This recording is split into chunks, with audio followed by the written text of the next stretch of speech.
اور جس طرح ہم نماز میں ٹھہر کر کہتے ہیں انی وجہت وجہیا، میں نے اپنی ذات کو اس ذات کی طرف متوجہ کر دیا جو زمین و آسمان کو پیدا کرنے والی ہے،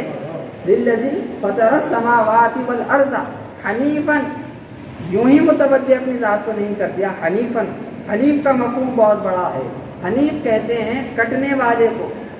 مخلوق سے کٹ کر میں اللہ کی طرف اپنی ذات کو متوجہ کرتا ہوں، یہ نہیں کہ بندوں سے بھی تعلق رکھتا چلا جاؤں پھر دعویٰ بھی اللہ رب العزت کی محبت کا کرتا چلا جاؤں۔ حنیفن کا یہ مفہوم ہے کہ بندہ سب سے کٹ جائے، اللہ سے جڑ جائے۔ اسی لیے نماز کو کبھی اللہ رب العزت نے بعض مقامات کے علاوہ نماز پڑھو نہیں فرمایا اللہ رب العزت نے، فصلو نہیں ارشاد فرمایا، ایک مقام پر فصلی لربک ونحر ہے، اور جتنی مرتبہ بھی قرآن میں نماز کا حکم ہے اقیم الصلاۃ، نماز کو قائم کرو، نماز کو قائم کرو۔ قیام نماز کا مفہوم کیا ہے؟ تو کہا کہ نماز میں جس طرح بندہ سب سے پہلے جا کر عرض کرتا ہے کہ میں اپنی ذات کو اللہ کی ذات کے سامنے سر نگو کرتا ہوں، سب سے کٹ کر اللہ سے جڑتا ہوں اور یہ شکر بجا لاتا ہوں کہ میں مشرکین میں سے نہیں ہوں، یہ سب سے اول نماز کا مفہوم ہے۔ دوسرا مفہوم حمد باری ہے، تیسرا مفہوم تمام سورہ قرآن مجید ہے،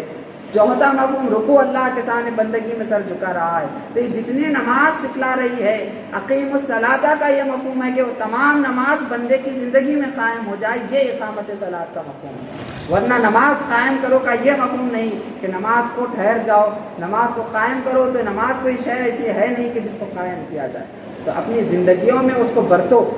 یہ مفہوم ہے قیام نماز کا، اقامت نماز کا۔ الغرض جتنی بھی گفتگو کی گئی اس کا حاصل یہ ہے کہ بندہ مقصد نبوت کے تحت اپنی زندگی کو گزارے، جس طرح حضور پاک صلی اللہ علیہ وسلم نے ارشاد فرمایا۔ آج ہم ماحول دیکھتے ہیں کہ دنیا کسی طرف چلی جا رہی ہے، مادیت کی طرف چلی جا رہی ہے، روحانیت سے دور ہے، گستاخیوں کی طرف چلی جا رہی ہے،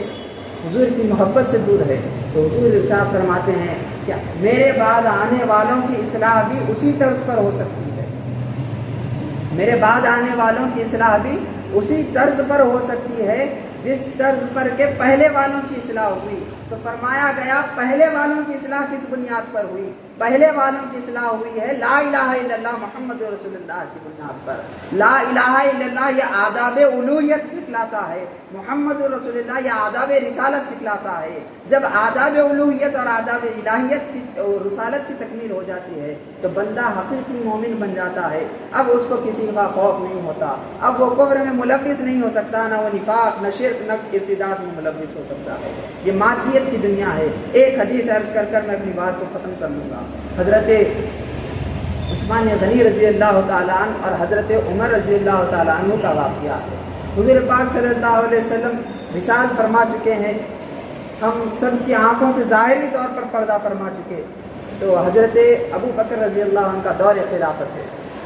چند ہی دن گزرے تھے کہ حضور کا وصال ہوا۔ حضرت عمر رضی اللہ تعالیٰ عنہ غم میں ہے کہ حضور پاک صلی اللہ علیہ وسلم ہم سے اوجل ہو گئے، حضور پاک صلی اللہ علیہ وسلم ہم سے چلے گئے، یہ غم میں حضرت عمر کی زندگی گزر رہی ہے۔ حضرت عثمان غنی رضی اللہ تعالیٰ عنہ راستے سے جا رہے تھے، حضرت عمر کو دیکھ کر سلام عرض کرتے ہیں کہ السلام علیکم یا عمر ابن الخطاب، اے عمر ابن خطاب تم پر سلام ہو۔ واپس چلے جاتے ہیں، حضرت عمر کوئی جواب نہیں دیتے سلام کا، تو حضرت عثمان غنی رضی اللہ تعالیٰ عنہ فوراً اس کا مقدمہ لے کر حضرت ابو بکر صدیق رضی اللہ عنہ کی خلافت میں حاضر ہوتے ہیں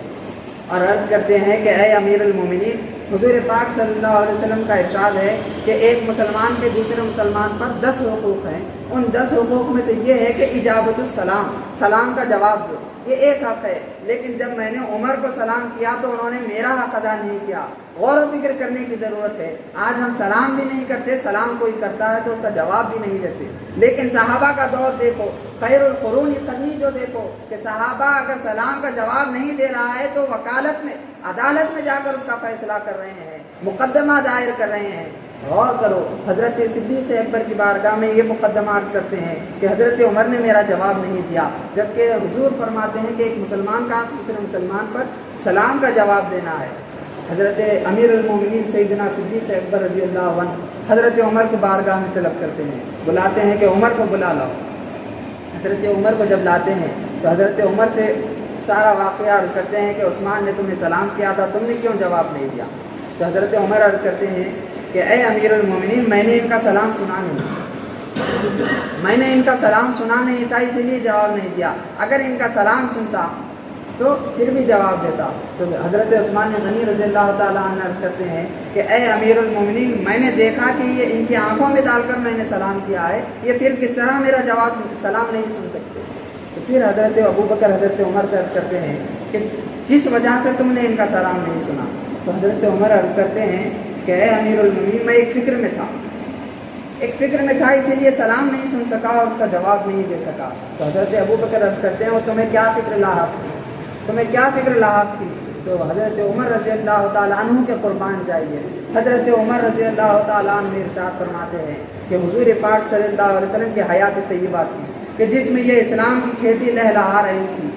جس میں یہ اسلام میں بہاریں نظر آ رہی تھی، مگر اب حضور پاک صلی اللہ علیہ وسلم ہم سے وصال فرما چکے، پردہ فرما چکے ہیں۔ اب حضور پاک صلی اللہ علیہ وسلم چلے گئے ہیں، اب اس امت کی اصلاح کس طور پر ہوگی، اس امت کو اللہ کی طرف کس طرح بلایا جائے گا؟ تو حضرت عمر رضی اللہ تعالیٰ عنہ کے اس تشویش کو حضرت صدیق اکبر عرض کرتے ہیں کہ اے میرے پیارے عمر، تم نے آج یہ سوال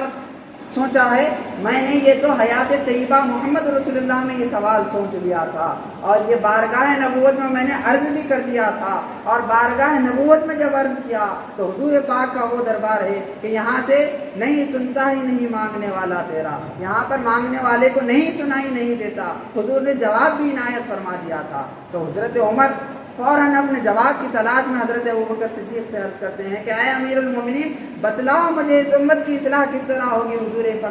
پاک صلی اللہ علیہ وسلم کی حیات ظاہری کے بعد۔ تو صدیق اکبر ارشاد فرماتے ہیں میں نے حضور سے پوچھا تو حضور نے جواب دیا کہ اس امت کی اصلاح فقط ایک کلمے کے تحت ہو سکتی ہے، اور وہ کلمہ لا الہ الا اللہ محمد رسول اللہ ہے۔ تو محترم سامعین کرام، آج ہم کو ضرورت اس چیز کی ہے کہ ہم اسی کلمے کی طرف لوٹ آئیں، ہم اسی کلمے کو تھام لے کہ جس کلمے کو تھامنے سے حضرت عمر نے 4 لاکھ مربع میل پر حکومت و سلطنت قائم کی تھی، جس پر حضرت علی کو وہ دریائے علوم عطا ہوئے تھے جس کلمے کے تصدق میں۔ آج ہمیں اسی کلمے پر آنے کی ضرورت ہے۔ وہ کلمہ ہمیں کیا سکھلاتا ہے، یہ سیکھنے کی ضرورت ہے۔ کلمہ فقط ہمیں 24 حروف کا کلمہ نظر آ رہا ہے، مگر یہ 24 حروف نہیں بلکہ ساری کائنات سے بلند و برتر مقام اس کا ہے۔ ہمیں حاصل کرنے کی ضرورت ہے، اور یہ حاصل ہوگا تو فقط